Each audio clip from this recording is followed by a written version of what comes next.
होगी माया की कहानी की दमदार सफलता के बाद मानो एल्सा घोष जी का तो कोई जैकपॉट लग गया हो। हमारे छत्तीसगढ़ के multi talented actors Elsa Ghosh ji अपने कदम रखने जा रही है इंडिया की सबसे popular film industry south cinema में। साउथ सिनेमा को कौन नहीं जानता दोस्तों। आज एक बच्चे से लेकर बूढ़े जवान सभी साउथ फिल्मों के दीवाने हैं। एल्सा घोष जी और अमलेश भैया हाल ही में आई छत्तीसगढ़ी फिल्म ले शुरू हो गई माया की कहानी आज पूरा छत्तीसगढ़ में तहलका और धूम मचा रहा है।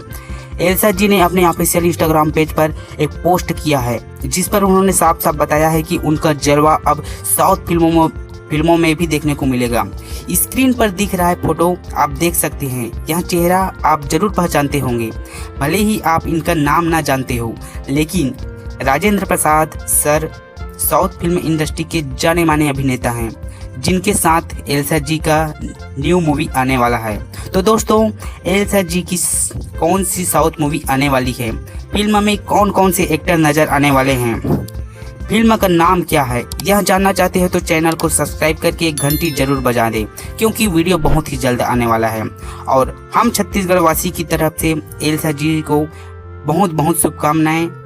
आपका जीवन उज्जवल हो, ऐसी ही हमारे छत्तीसगढ़ का नाम रोशन करते रहो। जय हिंद, जय भारत, जय छत्तीसगढ़।